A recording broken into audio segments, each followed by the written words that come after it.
നമസ്കാരം, സിബി മുളനിക്കേടാണ്. സി കമ്പനിയുടെ മറ്റൊരു വീഡിയോയിലേക്ക് എല്ലാവർക്കും സ്വാഗതം.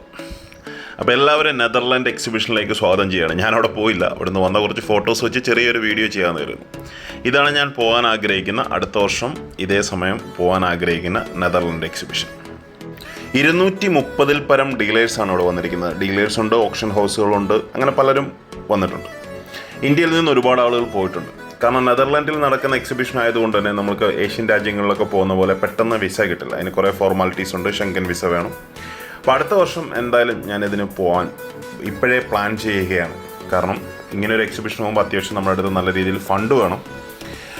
ഒരുപാട് സാധനങ്ങളൊക്കെ പർച്ചേസ് ചെയ്യാനുണ്ടാവും. അപ്പോൾ നല്ലതൊക്കെ നോക്കി നമുക്ക് പർച്ചേസ് ചെയ്യാൻ സാധിക്കണം. ഈ കാണുന്നതൊക്കെ ഡീലേഴ്സിൻ്റെ ബൂത്തുകളാണ്. ഓരോരോ ടേബിൾസ് അല്ല, രണ്ട് ടേബിൾസ് വെച്ചിട്ടാണ് അവർക്ക് കൊടുക്കുന്നത്.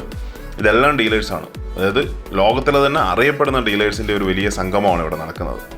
അപ്പോൾ നിങ്ങൾക്ക് കാണാം, ഇവിടെ ബണ്ടിൽസ് ആയിട്ട് മോഡേൺ കറൻസികൾ കിട്ടും, പഴയ കറൻസികൾ ഡീൽ ചെയ്യുന്ന ആളുകളുണ്ടാവും. പിന്നെ ഇതൊക്കെ കണ്ടില്ലേ, ഇതൊക്കെ കാണുമ്പോൾ എനിക്ക് അവിടെ പോകാൻ പറ്റിയില്ലല്ലോ എന്ന് മിസ്സിങ് ആവുന്നത്. കാരണം വിൻറ്റേജ് റഷ്യൻ കറൻസികളൊക്കെയാണ് അവിടെ ടേബിളിൽ കിടക്കുന്നത്. ഒരുപാട് ഫ്രഞ്ച് ആൻഡിൽസ് കറൻസികളൊക്കെ കിടക്കുന്നുണ്ട്. അതൊക്കെ കാണുമ്പോൾ നമ്മുടെയൊക്കെ ടേസ്റ്റ് പെട്ട കറൻസികളാണ്. ഞാൻ മോഡേൺ കറൻസികൾ അധികം കളക്ട് ചെയ്യുന്ന ആളുകൾ. മോഡേൺ കറൻസി എന്ന് പറയുന്നത് ഇപ്പോൾ ഉപയോഗത്തിലുള്ള കറൻസികൾ, ഇപ്പം നമ്മൾ ഉപയോഗിക്കുന്ന ഓരോരോ രാജ്യങ്ങൾ ഉപയോഗിക്കുന്ന കറൻസികൾ. ഞാൻ 1 from 1 കൺട്രിക്കാണ് കളക്ട് ചെയ്യുന്നത്. ഹയർ ഡെനോമിനേഷൻ കളക്ട് ചെയ്യാറില്ല, സെറ്റുകൾ കളക്ട് ചെയ്യാറില്ല. ഒരു രാജ്യത്തിൻ്റെ ഒരു നോട്ട് ജസ്റ്റ് പേരിന് വേണ്ടി വെക്കുക എന്നുള്ളതാണ്.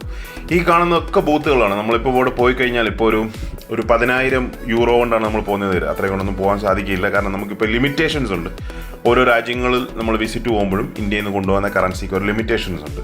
2.5 ലക്ഷം രൂപ മറ്റോ നമുക്ക് കൊണ്ടുപോകാൻ സാധിക്കുള്ളൂ. അപ്പോൾ അതിൻ്റെ ഈക്വലായിട്ടുള്ള യൂറോ കൊണ്ട് നമ്മൾ പോവുകയാണെങ്കിൽ ശരിക്കും പറഞ്ഞാൽ ഒരു ദിവസം ഇവിടെ അറ്റൻഡ് ചെയ്താൽ മതി. ഒരു ദിവസം കൊണ്ട് നമ്മുടെ പൈസ തീരും. അന്ന് വൈകിട്ടത്തെ ഫ്ലൈറ്റിന് വേണം നമുക്ക് തിരിച്ചു പോരാം. ആ രീതിയിൽ പ്ലാൻ ചെയ്യാം. ഞാൻ അടുത്ത വർഷം പോകണമെങ്കിൽ ആ രീതിയിലുള്ളൂ. 2 ദിവസം, അതായത് ഒരു സ്റ്റേ ഉണ്ടാവും, പിറ്റേ ദിവസം തിരിച്ചു വരുന്ന രീതിയിൽ മാത്രമേ പോവുള്ളൂ. നമുക്ക് ഒരുപാട് ദിവസം അവിടെ പോയി നിന്നിട്ട് കാര്യമൊന്നുമില്ല.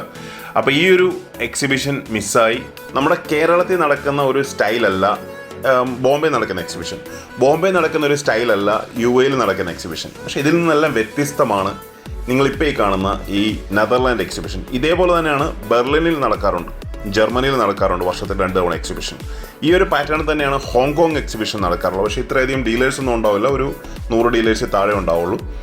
ആ ഒരു കാറ്റഗറിയിൽ നിന്ന് കുറച്ച് കുറഞ്ഞിട്ടാണ് മലേഷ്യൻ എക്സിബിഷൻ നടക്കുന്നത്. അതിലും കുറച്ചുകൂടെ കുറഞ്ഞ രീതിയിലാണ് തായ്ലൻഡ് എക്സിബിഷൻ നടക്കുന്നത്. അപ്പോൾ നമുക്ക് ഈസി ആയിട്ട് പോകാൻ പറ്റുന്ന, വിസയ്ക്ക് വലിയ പ്രോബ്ലംസ് ഇല്ലാതെ പോകാൻ പറ്റുന്ന രാജ്യങ്ങളാണ് മലേഷ്യയും തായ്ലൻഡും. അതുകൊണ്ടാണ് നമ്മൾ കൂടുതൽ അവിടുത്തെ എക്സിബിഷൻ പോകുന്നത്. എക്സ്പെൻസും കുറവാണ്. ഇപ്പം നവംബർ 20 മുതൽ 24 വരെ ഷാർജ എക്സിബിഷനാണ്.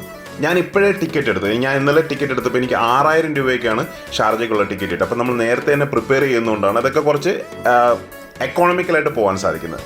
വീഡിയോ കണ്ട എല്ലാവർക്കും ഒരുപാട് നന്ദി. Keep watching. Thank you very much.